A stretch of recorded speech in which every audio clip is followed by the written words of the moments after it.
Why do we want to make everything centralized? Actually, we don't, but we are being manipulated. We are being programmed by the money masters. And they want to make everything centralized so they can control everything because they are at the top. So here's a friendly reminder. Start eating your freaking salmon eyeball. Salmon eyeball, some of the most nutritious food out there. A real superfood. What other superfoods are there? Oysters. If you can get your hands on oysters, really good. This is a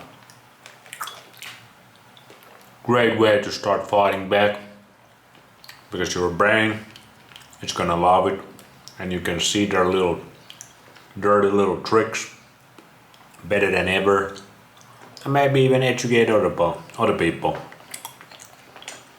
What else can you do? Buy some Bitcoin. Every time you buy Bitcoin with your fiat money, that's a vote against the bankers. Vote against centralization. So let's see what IMF and the World Bank is all about. I need some raw chicken, of course. I'm standing in front of the headquarters of the International Monetary Fund located in Washington, D.C. Across the street, right over there, is the headquarters of the World Bank. What are these organizations and who controls them? And most importantly, are they about to create a huge worldwide depression? Let us step back in time for a moment to the aftermath of World War I. People were tired of war, so under the guise of peacemaking, the international bankers devised a plan to consolidate power even further. Claiming only an international government would stem the tide of world wars, the money changers pushed forward a proposal for world government which stood on three legs. A world central bank to be called the Bank of International Settlements, a world judiciary to be called the World Court located in The Hague, the Netherlands, and a world executive and legislature to be called the League of Nations. As President Clinton's mentor, Georgetown historian Carroll Quigley wrote in his 1966 book, Tragedy and Hope, the powers of financial capitalism had a far-reaching plan, nothing less than to create a world system of financial control in private hands, able to dominate the political system of each country and the economy of the world as a whole. This system was to be controlled in a feudalistic fashion by the central banks of the world, acting in concert by secret agreements arrived at... Exactly, they want to take us back to feudalism, back to the dark ages. Guess what? No way, Jose. No way, Rothschild. I don't want that. So I'm not gonna take part of that. No thank you, go fuck yourself. At infrequent meetings and conferences. The apex of the system was to be the Bank for International Settlements in Basel, Switzerland, a private bank owned and controlled by the world central banks, which were... Why did he say it like Basel? Ball. Why is Switzerland the center? ...were themselves private corporations. Each central bank sought to dominate its government by its ability to control treasury loans, to manipulate foreign exchanges, to influence the level of economic activity in the country, and to influence cooperative politicians by subsequent economic rewards in the business world. Despite intense pressure from the international bankers and the press, a handful of U.S. senators, led by Senator Henry Cabot Lodge, kept the U.S. out of these schemes. Without U.S. participation, the League was doomed. Incredibly, even though the U.S. rejected the World Central Bank, the BIS, the New York Federal Reserve ignored its government and arrogantly sent representatives to Switzerland to participate in the Who's really on top? The government or Federal Reserve, just like yesterday's video. The government says we should audit the Fort Knox every year.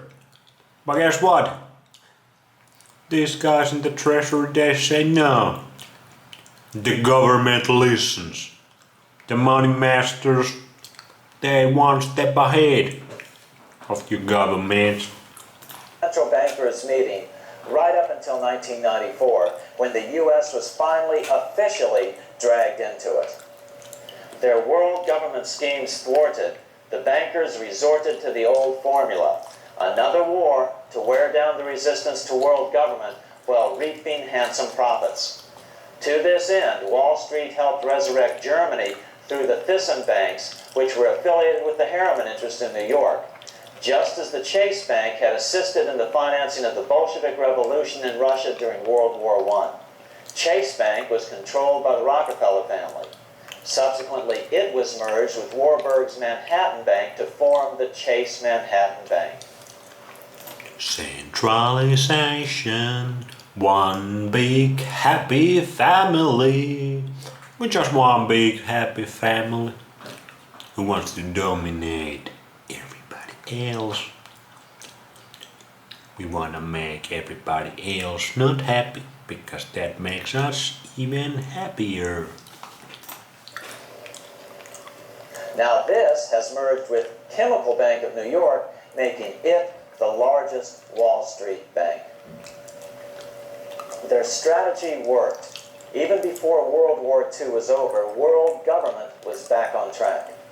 In 1944, at Bretton Woods, New Hampshire, the International Monetary Fund and the World Bank were approved with full U.S. participation. The Second League of Nations, renamed the United Nations, was approved in 1945. Soon, a new international court system was functioning as well. What did I say? They always come back stronger. Because they are clever. They learn from their mistakes. Unlike most people, these guys learn from their mistakes. Like, for real, most people don't. They never learn. Just like the influencers, the normies, the NPCs, they never learn. They're just doing the longest burnout of all time. Not these guys. These guys learn. They're smart. They're probably eating oysters on some dead red sauce. Effective opposition to these international bodies before the war had evaporated in the heat of war, just as planned. And These new organizations simply repeated on a world scale what the National Banking Act of 1864 and the Federal Reserve Act of 1913 had established in the U.S.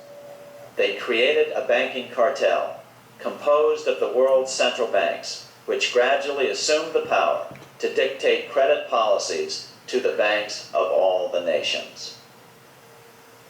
For example, just as the Federal Reserve Act authorized the creation of a new national fiat currency called Federal Reserve Notes, the IMF has been given the authority to issue a world fiat money called Special Drawing Rights, or SDRs.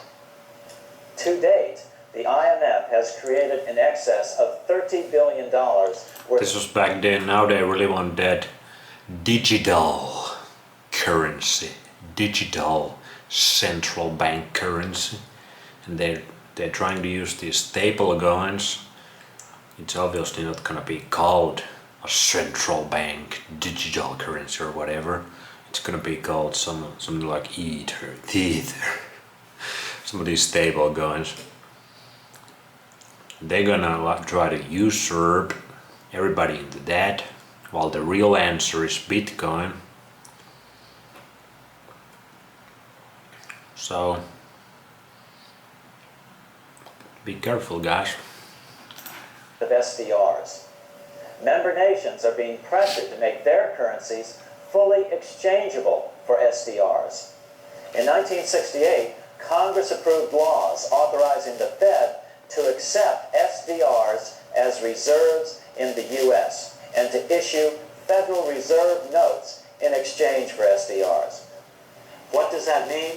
It means that in the U.S., SDRs are already a part of our Sorry, why does this sound like this? And what about gold? SDRs are already partially backed by gold. And with 2/3 of world gold now in the hands of central banks, the money changers can go about structuring the world's economic future in whichever way they deem most profitable. Keep in mind, just as the Fed is controlled by its board of governors, the IMF is controlled by a very infamous case where the reduced the money supply by an additional... What the hell is going on with the sound? I guess we're going little do-based over here. Suddenly my computer's sound just started to fuck up. I had to restart my computer. Now it seems to work. We're going do-based.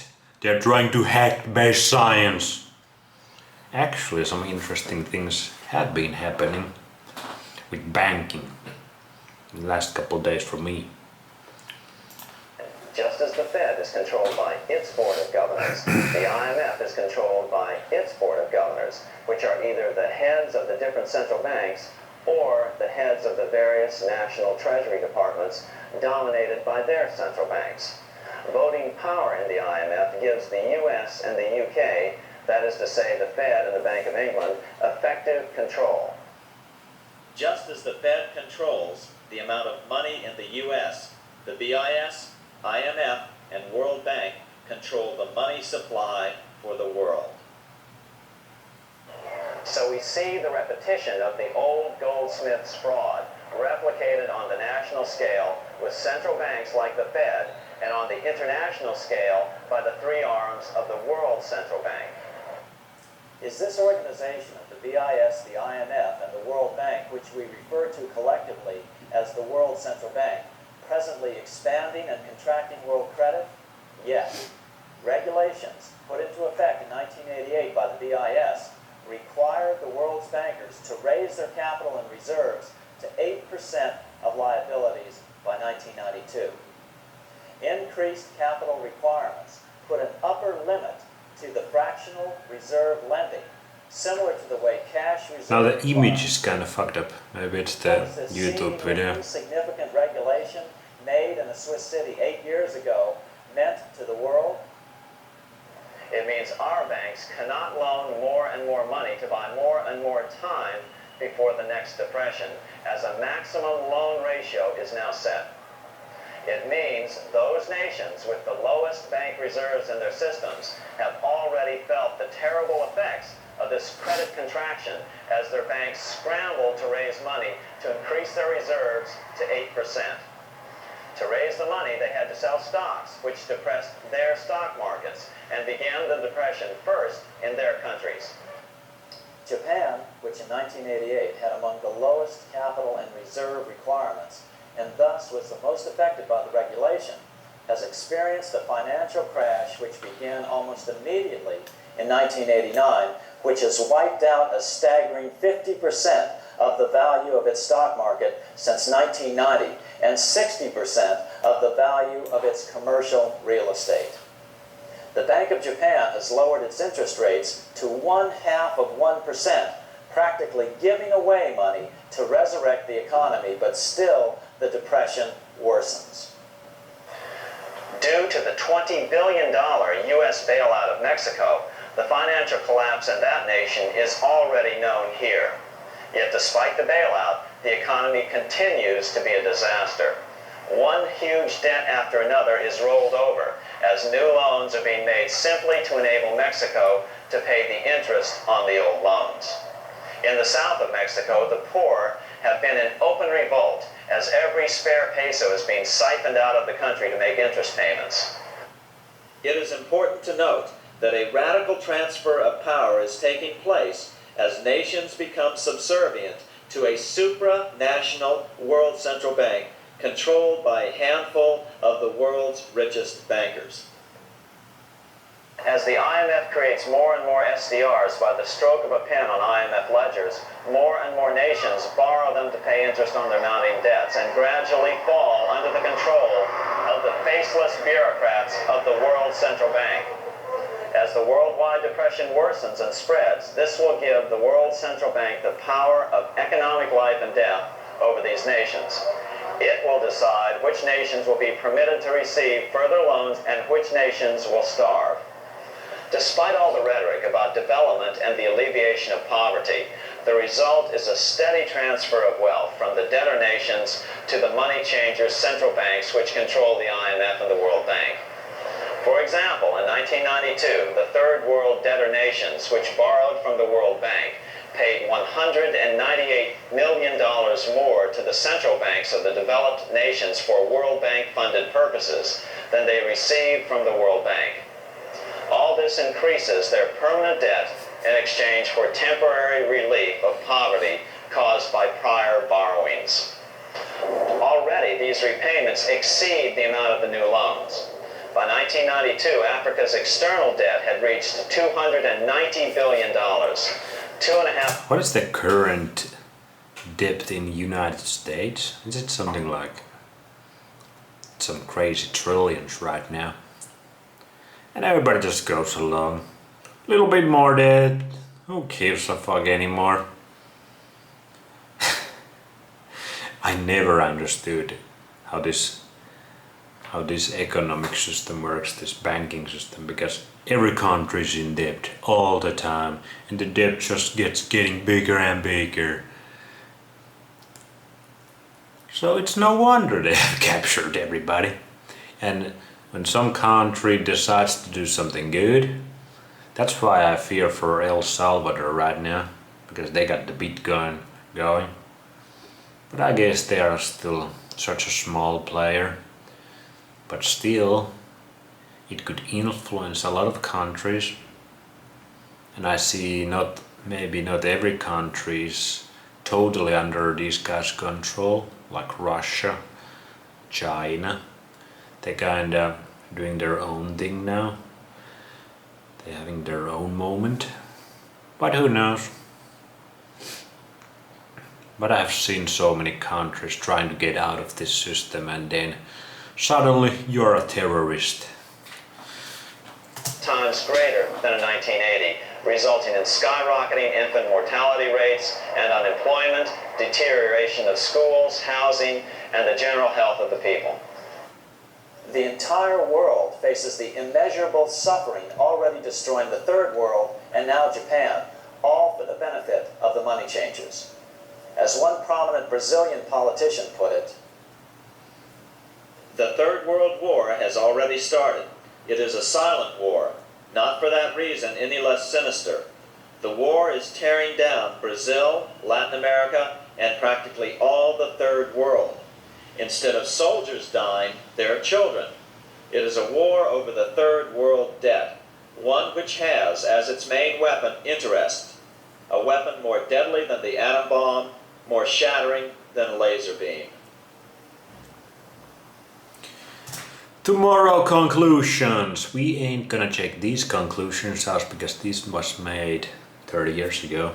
We have better conclusions these days because while this was happening, some people were thinking, some people started to have some answers to these guys. It took some time, it took some technology and really big brain moves, because we want to play that 7D chess with these guys, because that's what they do to us, and most of us ain't ready for it. Most of us, like you can see, have failed.